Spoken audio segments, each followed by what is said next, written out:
It's time to rev your engines. The Syracuse Nationals proudly presents the Cavalcade of Cars, March 22nd through 23rd at the New York State Fairgrounds. The two-day indoor car show features all the classics, plus lifted trucks, Jeeps, motorcycles, and more. Cavalcade of Cars, CNY.com. Today, broadcasting live from the campus of Syracuse University, this is Newhouse Afternoon. Welcome into Newhouse Afternoon. It's just me in the studio, Riley Underwood. We have Nicholas Whaley missing in action. He's probably somewhere over the pond right now, over the Atlantic, and we're joined via phone by Ailey Weiss. Ailey, why don't you tell everyone why'd you leave me?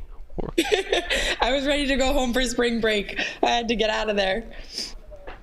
You also left us the last time that we were on the show for a different broadcast. That's true. So I don't think that you have much ground to stand on here, Riley. Okay. All right. Well, I guess we can call it even. But start off, men's basketball. They're in the tournament. They have one regular season game to go. It's tomorrow, senior day, in the Dome, 8 p.m. Ailey, this team just can't seem to close out close games. I mean, against Southern Methodist, they led at halftime. SMU only led for about a minute and a half of the game. Syracuse gave up 16 points off 14 turnovers. And the game before that, it looked like they had it in the bag in Blacksburg at Virginia Tech, led by 13 with 8:45 left in the game. Right. I mean, they didn't score in the last over 2.5 minutes of regulation, almost 3 minutes. How can Syracuse get back on track senior night in the Dome tomorrow? They got to just be gritty, and they have to want it. There's this similarity between the men's team and the women's team. The same thing happened to the women's team when they played BC for the first round of the ACC tournament yesterday.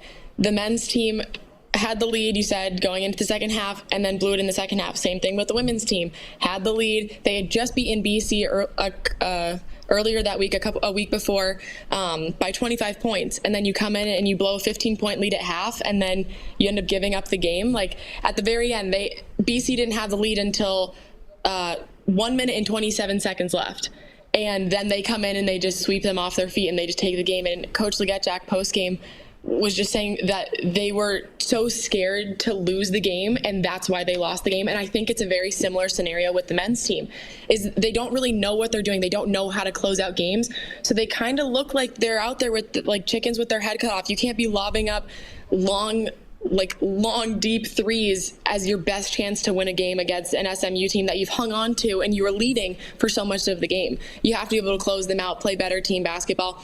And I think having somebody better paired with JJ in the backcourt will help give them that push forward, because Eddie Lampkin's been doing really well. We highlighted him a couple weeks ago on our last show about how well he had been doing. He's been holding it down low, which was coming into this season everyone thought was going to be the issue for them, and now they fixed that solution, but they found another weak spot. And I think the weak spot, you said the backcourt. I think it's a lot with the defense. I mean, I think the offense is doing its job. The three-point defense is horrible.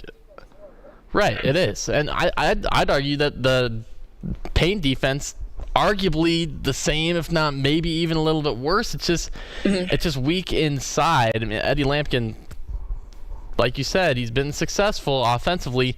Defensively, it's been a different story. He's kind of not if you go up on him, he's not going to even though he's a big guy, he's not going to get up vertically that high. And it's just the rotations, and I'm not saying go back to the 2-3 zone. Slow. That's the problem. Right. At least there was an identity with that. There's no defensive identity for the Syracuse team. I think that's what they need. But John Wildak, I mean, gave his vote of confidence. Adrian Autry's not going anywhere. He's staying until at least through next year. He's got another year to prove himself. But it's not as simple as that. These next couple of games going into the ACC tournament, that's speaking a lot to his record of can he lead the program to a couple of wins, even though it's been a struggle of the season. Now we expect with Donnie Freeman getting shut down, Chance Westry getting shut down. It's just came in with high hopes, leaving with not as high hopes. Maybe salvage a couple wins at the end. Do you see him winning any games in the ACC tournament? I can't say I do, especially with this SMU game here is just like the perfect example. Okay, you're playing up to a team's level. You're competing with them. You're competing with a good ACC team. And then you just completely blow it in the second half. It's like all the wheels fell off. This is the worst record that a Syracuse men's basketball team is going to have in the regular season since 1961-62, that season. That's so telling. And I don't know if I can back up a team and say that they're going to win games when they've had the opportunity to do so and they just can't close it out in the second half. Yeah, you want to come out strong, but that's not going to do you any good if you can't close out a game. I'd rather have a second half team at that point. So right now, if the schedule ended today, nothing else changed, Syracuse would be at the 14th seed, playing Florida State in the first round, basically a play-in round if you want to look at it that way. Then be playing Wake Forest, which would be the 6th seed if they win that game. But, I mean, there could be just slight changes in that based on tomorrow's games all around the ACC. Is this I'll ask you, Ailey. I mean, we know the problems. I mean, everyone that's watched the games knows the problems. But can they be problems that can be tweaked a little bit, fixed, and once you win a game in the ACC tournament, if you win your regular season finale against Virginia, does that build a little bit of momentum? Because saw 2 losses in a row, they kind of built onto each other where maybe fans losing a little bit of confidence. Not the confidence that they had. Is this a chance to get back on track a little bit and make you feel a little bit better before going down to North Carolina? Anything's possible. That's the beauty of sports. That's what keeps fans engaged. There's Cinderella stories. NC State's not even going to be in the tournament this year, and they were insane last year. So I think that's what keeps fans coming back. As for Syracuse, I think it would be extremely entertaining to watch them turn things around. I just think that a lot of their problems are rooted a lot deeper. And I think if they do get that win in the first round, I just think they're not going to be able to hang on for long enough after that. I don't think they would make it too much further. So the backcourt, do you think it's the shooting that's the problem, and do you think it's the ball movement? What do you think because we know what the problem is on defense. Is there a problem on offense? Well, you talked about the backcourt pairing someone along with JJ Starling. I know he gets a lot of hate. I like the way that Jaquan Carlos can handle the offense when JJ Starling can move into more of that shooting guard, that number 2 role. What are your thoughts on the backcourt situation, Ailey, as we move into end of the season? I think Carlos can be good in some settings, but he's not consistently good enough for me. I think JJ Starling is more comfortable in that shooting role, in that shooting guard role, and if he can have more of those opportunities and take less of the point guard responsibilities off of his plate, he can shine more as a shooting guard. I completely agree with you in that sense, but I just don't think Carlos is the point guard for Syracuse. I think that's who they should be looking to either bring somebody in or look in the transfer portal for. But as we go into, do you put Kyle Cuff there? Is that your solution? You're right now fixed because you're not. I don't know if I would put him in as a starter, but I love his energy off the bench. I think he is a very gritty player. He does a lot of the little things well. He may not be the strongest offensive player in terms of scoring, but he's a great passer. He can move the ball well. He sees the court very well, and he gets it done on defense for the most part. So I think in that sense, he's a good man off the bench. I don't think I'd put him at that starting point guard position, though. Going up tomorrow in the Dome against Virginia, team it's had their fair share of struggles this season. It's a team that plays really slow. It's the worst rebounding team in the ACC. I think that gives Syracuse a chance to prove themselves on the boards, maybe get big down low, but they're a really good shooting team. Like you mentioned, that perimeter defense, a problem for Syracuse. Do you have any keys for the Cuse to come out on top tomorrow night? Well, you just kind of mentioned one of them. As simple as it is just closing out with choppy feet. These are just drills that I remember doing back in middle school. Closing out, one arm up, other one out. Don't let the guy get by you baseline. They've been giving up a lot from the corner in that sense. And just get in their face. Don't let them get any of those wide open three-point shots, but don't let them get by you. I'd much rather see somebody take a three-pointer over my closeout hand in their face than me jump or not close out properly and then them go right by you for an easy layup, or they're going to get fouled in the paint. Then your big guy, Eddie Lampkin's going to get in trouble. Other people, we were talking about how the shift in the rotation has been a bit slow. So somebody's going to end up fouling. They're going to get into foul trouble that way. I just wouldn't want it to get into, I wouldn't want the game tomorrow to end up sloppy and have Virginia end up winning based off of free throws. Yeah, that's, I mean, the recent games that Syracuse has had, the opponent hasn't shot well from the free throw line. That's ended up, and not in a Syracuse win, but that's helped them along the way stay so close. Virginia is playing, has a lot to play for. Right now they're the number 9 seed in the current ACC bracket. If they lose, they could lose that first round or play in bye, so they'd be playing an extra game maybe if they lose this one. So Cavaliers have a lot to play for. I think we'll talk a little bit more about the ACC tournament, the rest of the bracket, and maybe what we're thinking toward the NCAA tournament after this break. Maybe talk a little bit about the women, how they closed out their season as well, and the look toward the future for Felicia Leggett-Jack and her squad after this on ESPN Radio Syracuse. Syracuse basketball head coach. Thanks. Thank you. Is there anything you want me to ask you about NCAA stuff? No, just like what's. I was going to talk a little bit about the women's basketball team and their loss. And then, because I'd already kind of touched on it last block, just kind of comparing the two. And then we can also kind of talk about, Leggett-Jack has created this family aspect to the women's basketball team, but coaching-wise, I feel like there could be a couple question marks around her. And I think that could be a fair point to bring up, so we could riff off of that a little bit as well. Cool. Yeah. And then we can just talk about who we think is going to win it all, if you want. All right. Yeah. Cool. Wait, who are you going to say so we don't say the same team? For, like, who's going to win it all for men? Yeah. Are we going to do for both? Sure. Yeah, we can do it both. For ACC or for the whole thing? Let's do NCAA. All right, I can say. Well, my pick is the same for both, for men's, so. Okay, well, then it's not going to be mine, so. Okay. Got to think of my hot take, too, since you're making me do it. Yeah, you missed, so that's your payment. But you're. Okay, I get it.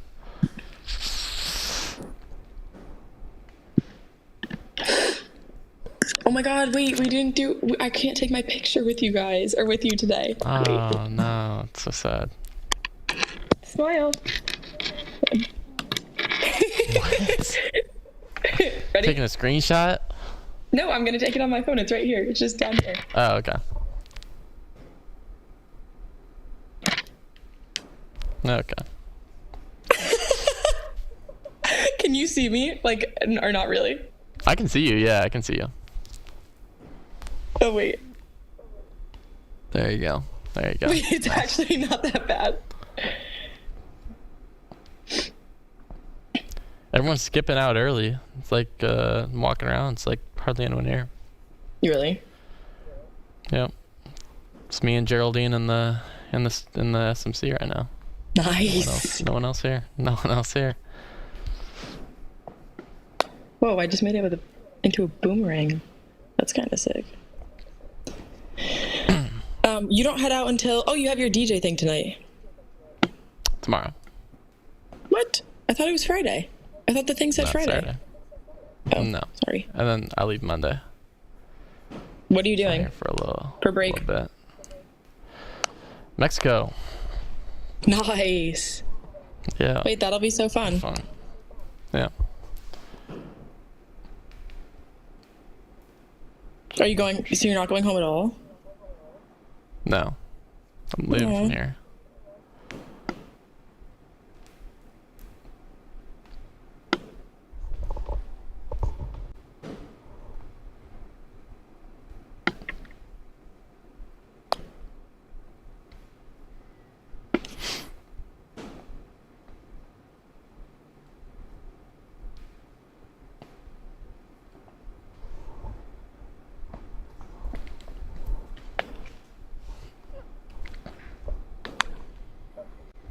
puppy. I'm trying to figure out how to make this look good, Riley. Okay. This is a bit of a struggle.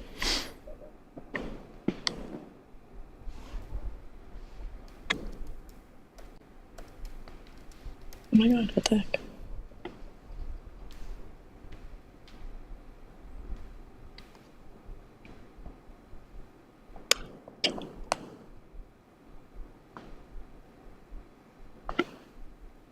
Q Sports Talk shows on QSportsTalk.com.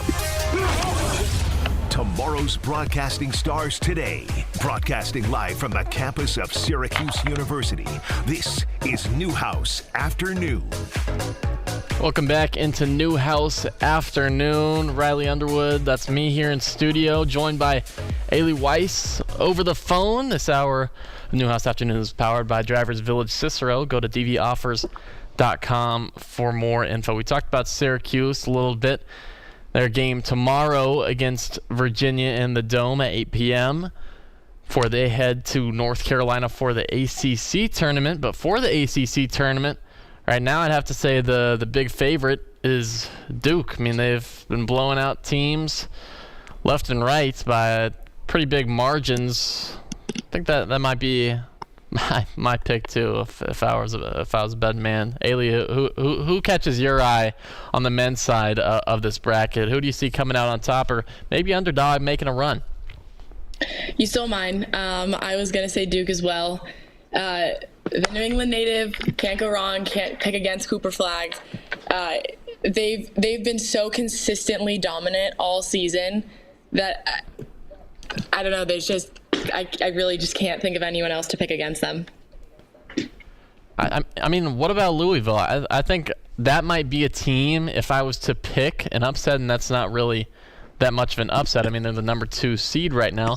But, I mean, the Cardinals are playing with a lot of swagger under their new coach, Pat Kelsey. I mean, he's really revitalized the team after terrible years previously. Yeah. I mean, last year they went 3-17 in conference, 8-24 overall.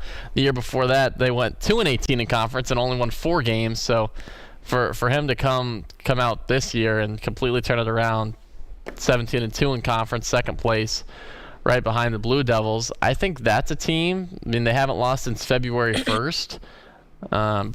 Before that, they hadn't lost for just looking here. When it was December 14th was the last game before that they lost. So they've been really hot, and they haven't played Duke since December. So I think that maybe a fresh matchup.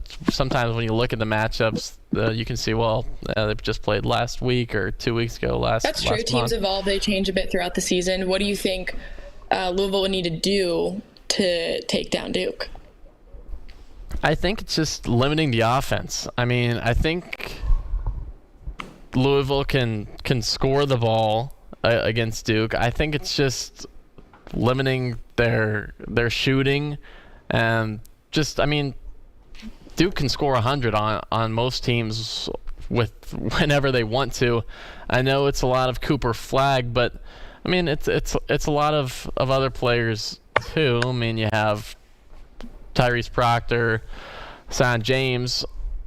Also, he's really explosive, underrated guard, by the way. But I don't know. I mean, it's so hard to beat them. Clemson did it, but that was kind of an anomaly. I mean, that was a team that they kept close. Every other team outside of that, hadn't really been a competition.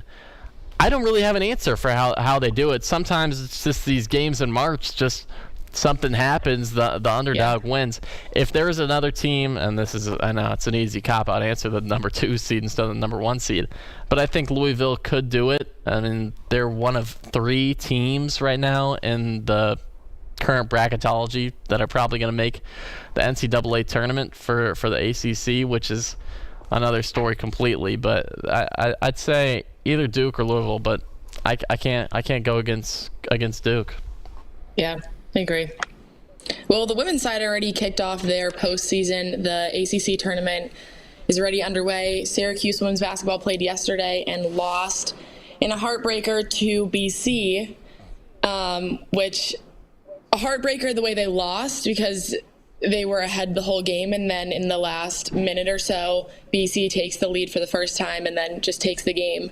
But when you look back at the last game they had of the season, their season finale was against BC, and they ran BC out of the dome, beat them by 25 points.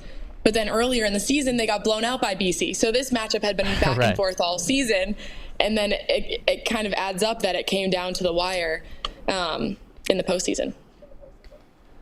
Yeah, I mean, this game was a toss-up. I was surprised how it ended, just based on how the game had been going all game. I think Syracuse was up 19 points at one point in the game, and then Boston College comes back and wins by 3. And I thought the momentum was on Syracuse's side coming into it, just because earlier in the season, I mean, they gave Syracuse the worst loss in ACC women's basketball history. 92-51. I mean, it was not a good performance. And then when you look at that score, you're like, oh, maybe that's like the Duke of women's basketball in the ACC. They probably haven't lost a game yet. Well, it's Boston College is a 6-win ACC team. They're the same as Syracuse. That's why they were playing in the 12 and 13 matchup. And then Syracuse, like you said, runs him out of the dome, played really well, and beat him pretty badly. And it looked like they were going to beat him pretty badly again.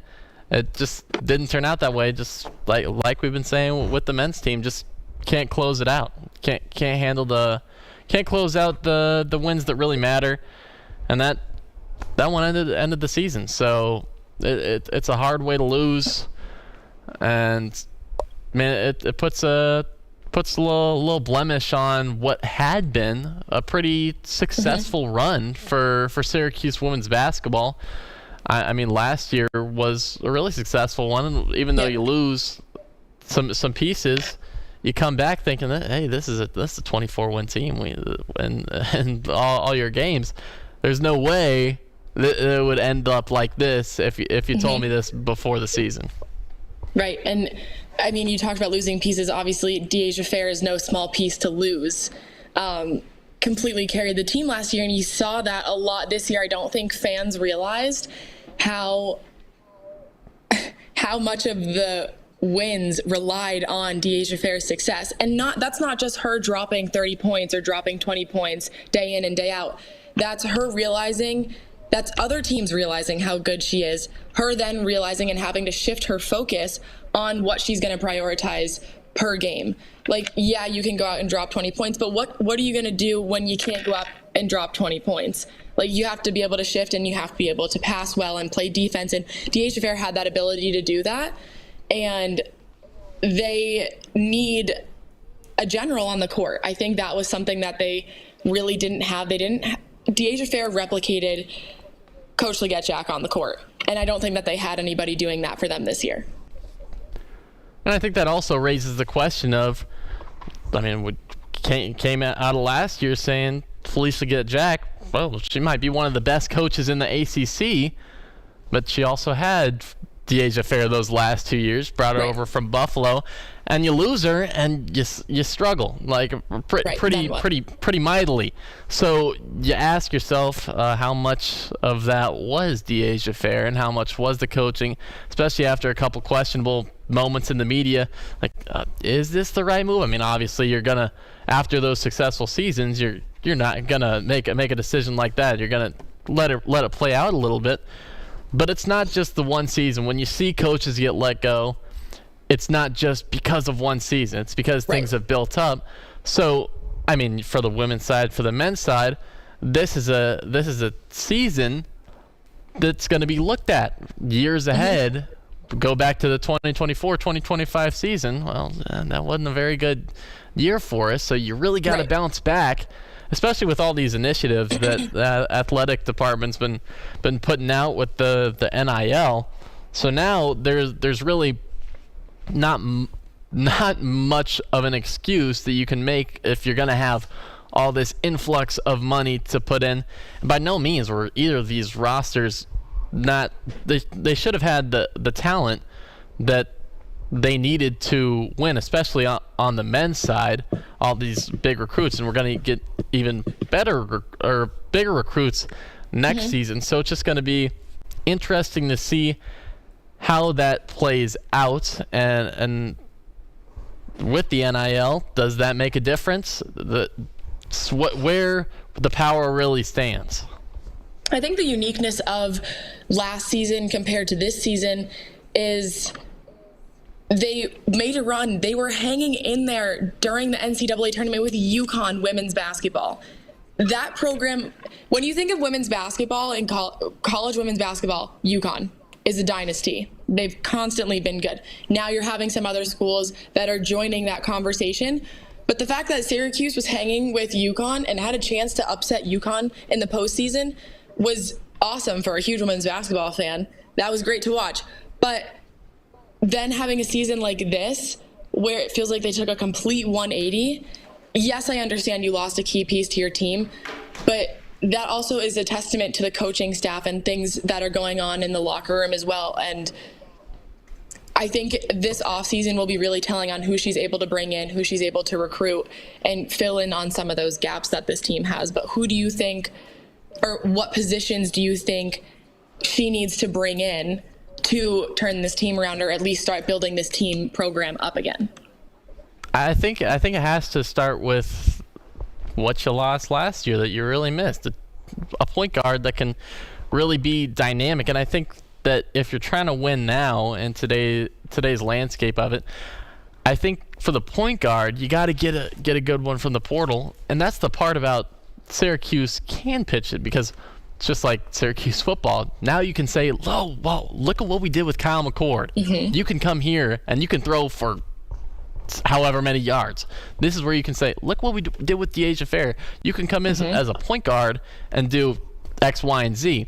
And I think that should be a big focus, because there wasn't really there wasn't a really solid point guard throughout the season that could just be counted on to score or to pass or to defend in big moments. I think also the other emphasis should just be on some athletic wings to go out and get from the recruiting class.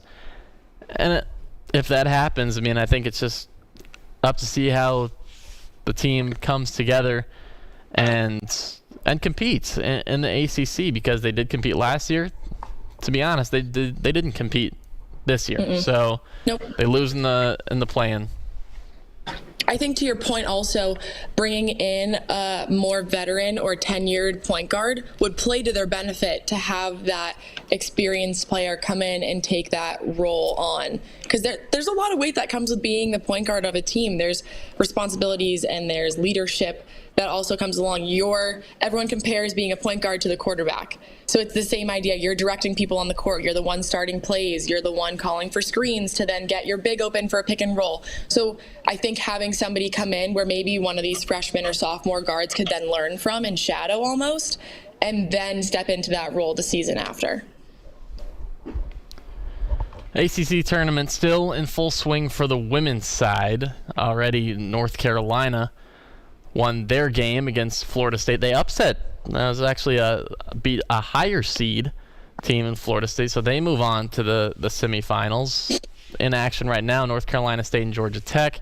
Later today, Notre Dame and California. BC almost took down UNC. Right. That was such an entertaining game. That was awesome. Back and forth. BC was in the lead. Honestly, it was what happened with Syracuse and BC. BC was in the lead, and then UNC comes out of nowhere in the fourth quarter and fought their way back into that game, and then just would not let go of that lead once they got it within the last minute or so. So with the teams that are left, Ailey, who's your pick to take home the ACC tournament crown?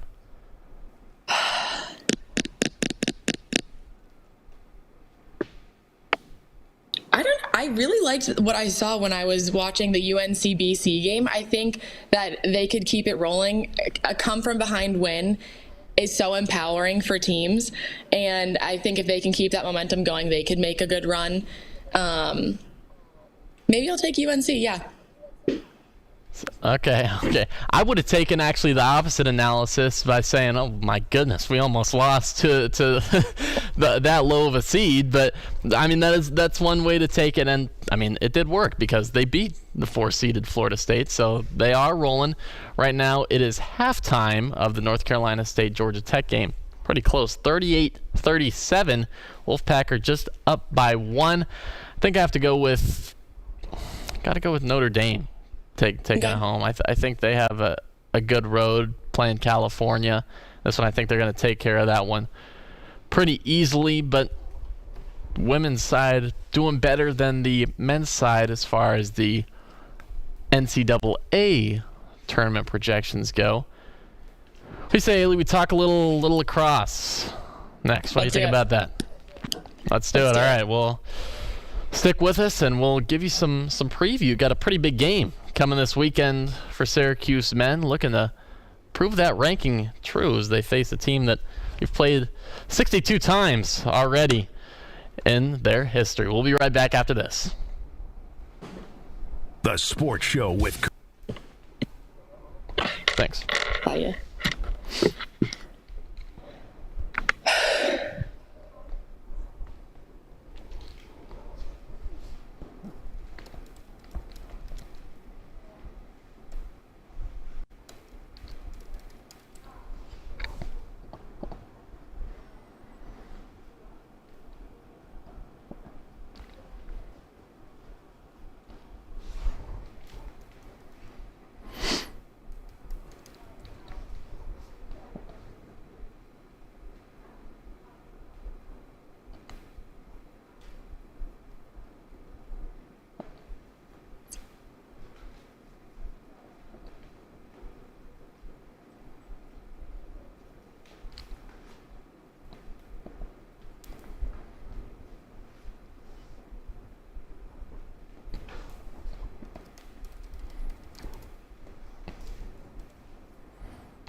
Men's lax first?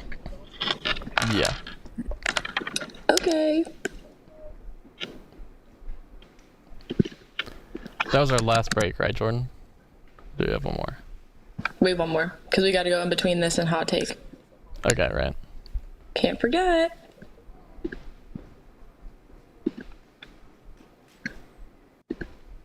Whoa.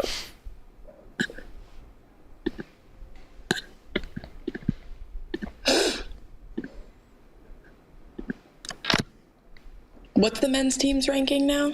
What are they up to? They're 11th. Dang. Johns Hopkins dropped a little bit too. Yeah, they're 7 right now. Yeah, they were 3. Wow. Crazy.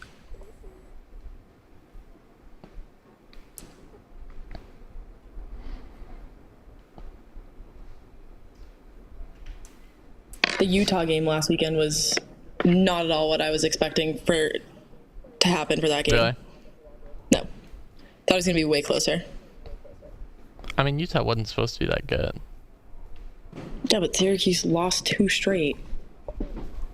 Great. Like, I understand, like, well, obviously we can talk about this when we're live, but I don't know. There was no reason that they should have lost against Harvard. Straight up. In my humble opinion.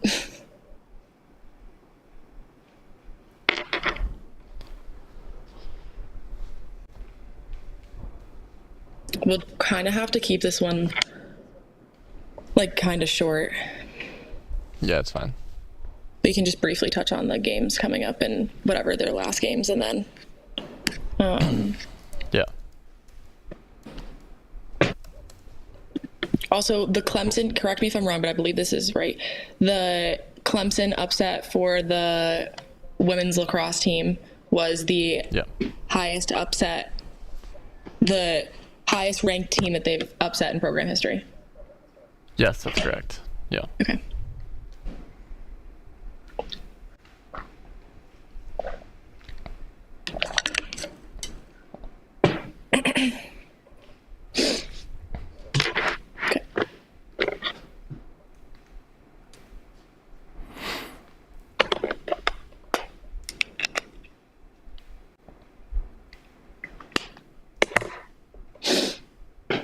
You got your hot sauce, Riley? No. Cheater.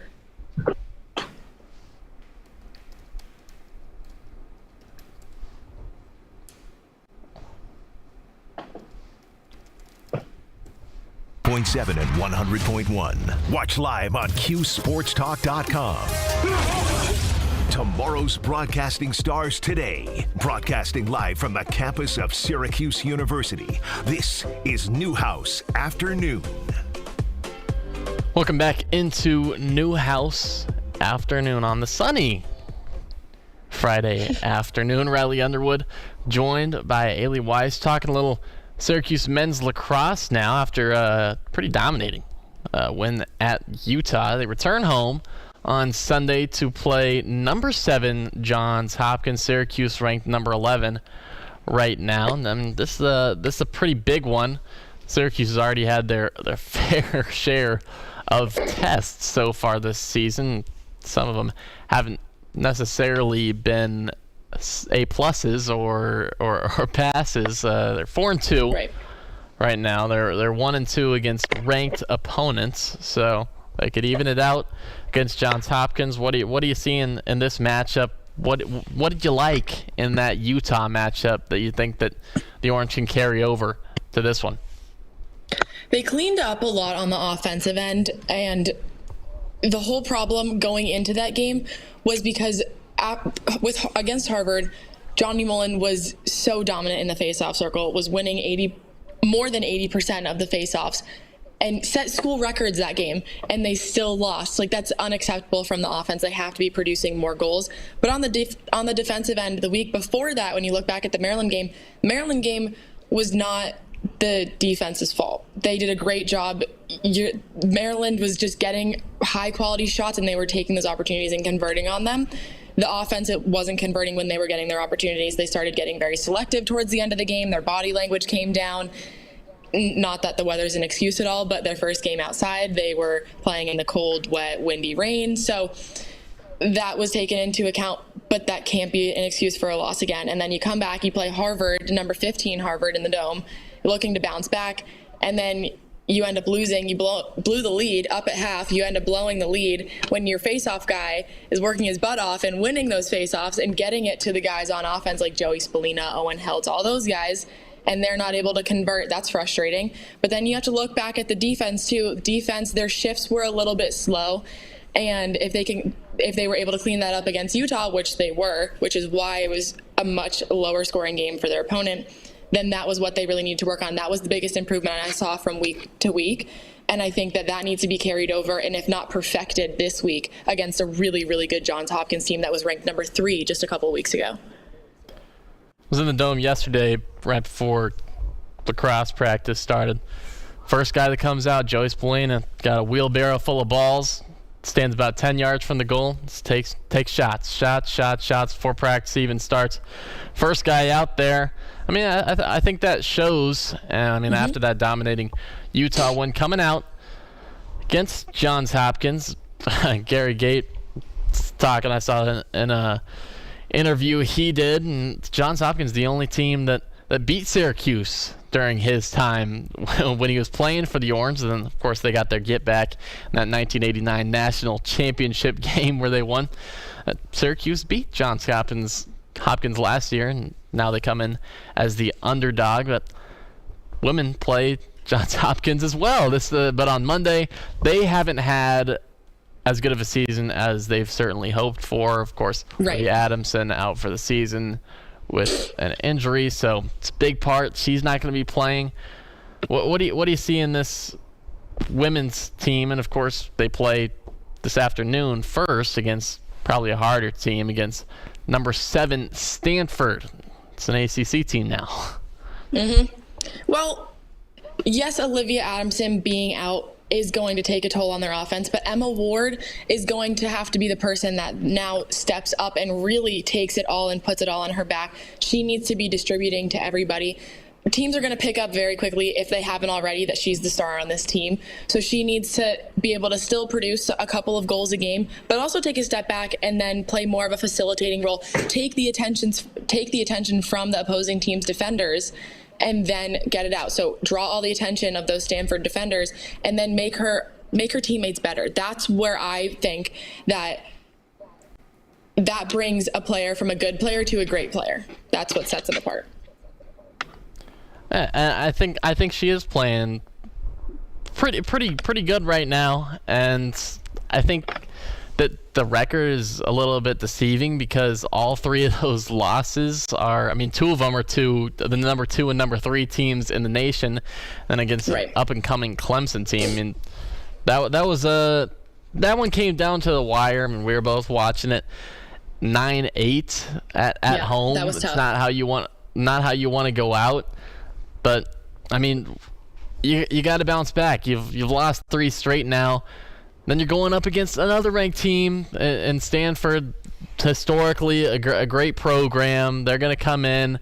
And I think they're going to show a real fight. I think this is going to really set the tone for the rest of the season, as well as how Syracuse women's lacrosse plays, facing adversity, facing these injuries, and then going back to back to back to back against really highly ranked opponents. It's a very tactical sport. I think staying healthy throughout a season is a struggle for any athlete. But maintaining that mental toughness is a whole nother side to sports that is being talked about more. But I think especially in situations like these, Clemson is a very new program. Beating Syracuse, that was the highest ranked opponent that they had been in program history. That was blasted all over social media. You know, every single Syracuse women's lacrosse player was seeing that, and that hurts. You never want to be on that side of something like that. So I think coming back this week and bouncing back against a good Stanford team could do wonders for this Syracuse women's team. Have to agree with you. I also think the speed. Syracuse is a fast team. If you can utilize that speed in the midfield, especially in transition. Exactly. Like, just run them out of the dome. Easy as that. Easier said than done, right? All right. I think after the break, why don't we do a little hot takes? You doing one, Ailey? I heard you got this week, but if you would really like my hot take, I can throw one in there for you. No, I got one. I think we can talk about it. Okay. We'll be right back. Hope you stick with us. See if you like it. I think the Syracuse fans will like this one. Hey, this is former Syracuse. I'm so scared for what your hot take is. No, it's not. I think it's a good. It's a hot take, but I think it's an alright take. Oh God.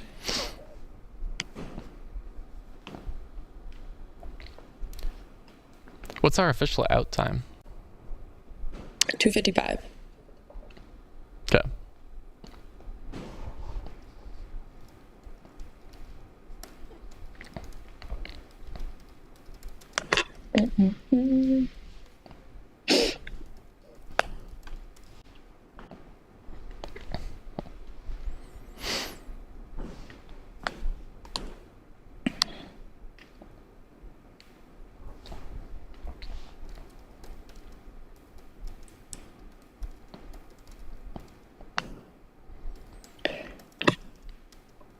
Fran Brown said that Kyle McCord should be picked in the first round. And you gotta have his back, I guess. Thoughts? I don't think that's gonna happen. No, that's a hot take. We could have him and do the hot take. There you go. Yeah.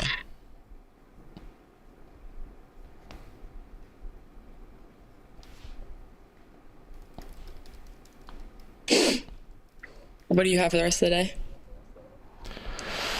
This is pretty much it. Yep. Had class this morning. Okay. What class is that again? 342. package class. But it's like You our get package day on Fridays? no, but it's our review day. So our day's on Wednesday, and so today's like our Okay. review day. But he let us out a little bit early, so that was good. Who do you have for it? Rose. Gotcha.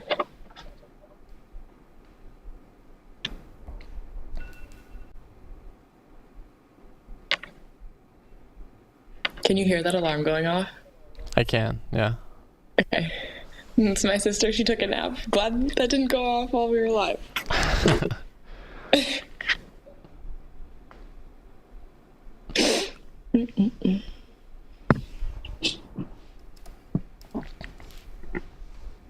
It was literally just snowing outside here, and now it's Really? sunny. Yeah, what the heck?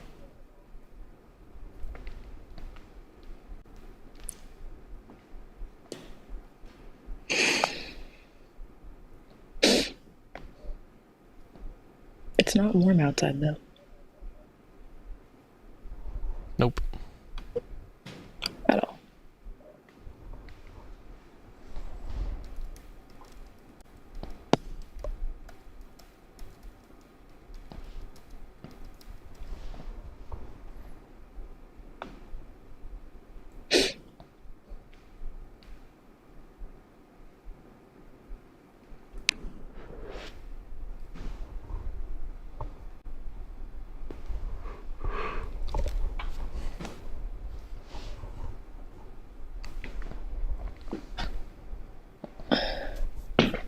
I want to take a nap.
On QSportsTalk.com. Tomorrow's broadcasting stars today, broadcasting live from the campus of Syracuse University.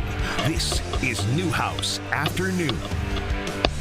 Listening to some Q Sports Talk on ESPN Syracuse. This is Newhouse Afternoon. Riley Underwood with Ailey Weiss. Time for our hot takes now. Said Syracuse fans would like it.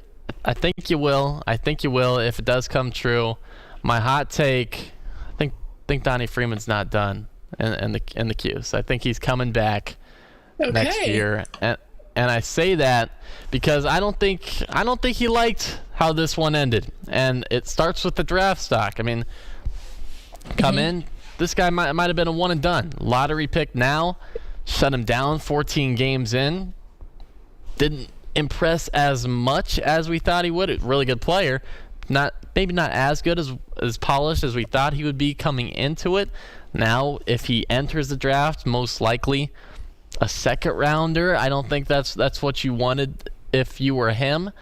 And then if you stay another year, I think he's close with Coach Autry. You get to play with Kean Anthony, you get to play with Sadiq White, you get to play with another four-star Luke Fennell. I think this is a chance to boost the draft stock that he has when he sticks with this program, especially with these new young stars. I think Donnie Freeman does not hit the portal. I think Donnie Freeman stays in Syracuse another year. What do you think you need to see from him next year to make his draft go back up? I think it goes back to like what we said earlier. Because I my think big it's the one is defense. just staying on the court. Well, that always helps. Obviously, staying on the court, staying healthy, that's going to be a big factor. But I think it's the defense. I think that's got to improve a little. And if we're talking about the NBA, I think it's got to be shooting, got to be a true scorer. So, I mean, for Donnie Freeman, hit about a third of his 3-point shots. I mean, not too bad for a 6'9" freshman, but I know it's a stretch, but I mean, his type of player he is, he's like a Kevin Durant. He's not as good as Kevin Durant, but that's the type of player build he has. So I think it's just the pure scoring that we saw in high school that we expected to translate to college, and I think it did. I mean, the points is Syracuse leading scorer, and I think that to improve that with the defense, I think he could easily jump right back into those lottery pick discussions. I think it would also help Syracuse's brand as a whole. I mean, I think last night Jesse Edwards made his NBA debut with Minnesota. He of course transferred to West Virginia, so he's not even a true Syracuse. Didn't come out of Syracuse.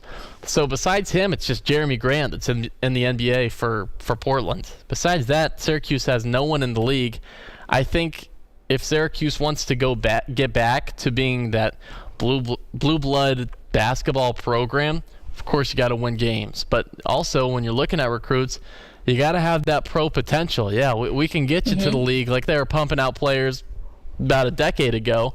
And I think, I mean, obviously Syracuse wants Donnie Freeman to come back, but I think it would help himself too. So I think it'd be a two-sided street. Where do you think he fits in with all those recruits that you just mentioned? Because there's a lot of big names and good names that you just said.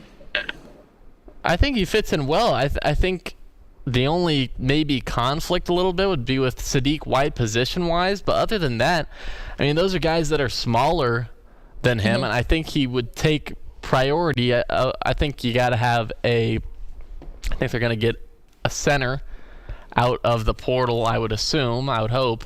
But other than that, I don't think there's any real conflict as far as playing time goes.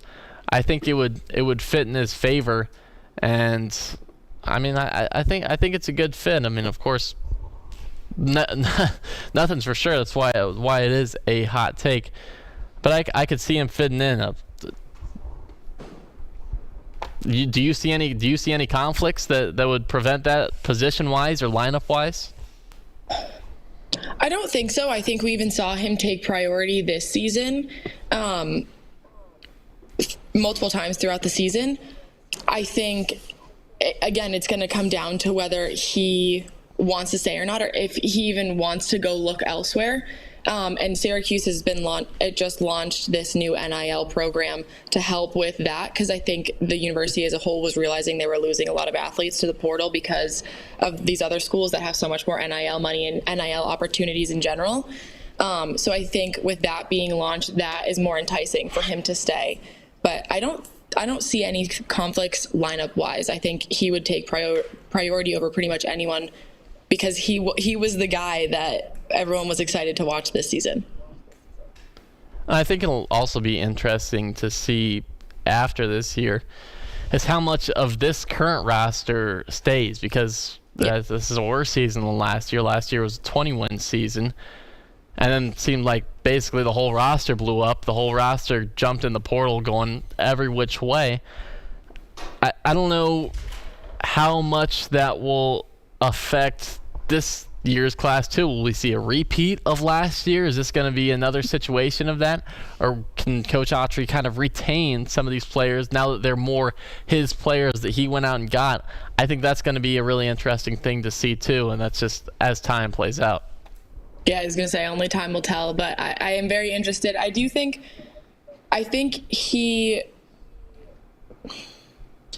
think there is a lot of potential for this team if he can get those key players to stay. Yeah, you want to bring in these new recruits, but they're going to be 18-year-olds competing with 21, 22-year-olds. You need some of these guys to stay. That's a big problem, is retention. And I think if he can have Donnie Freeman be the spearhead for that retention look and have him start building those connections with these new guys, I think that will help the program also, like you were mentioning before, just working on that reputation of, hey, we can hang with some of these good teams. The first one that came to mind was Duke. That's a program that's been pumping guys into the NBA year after year after year. I mean, it feels like every other draft pick is from Duke.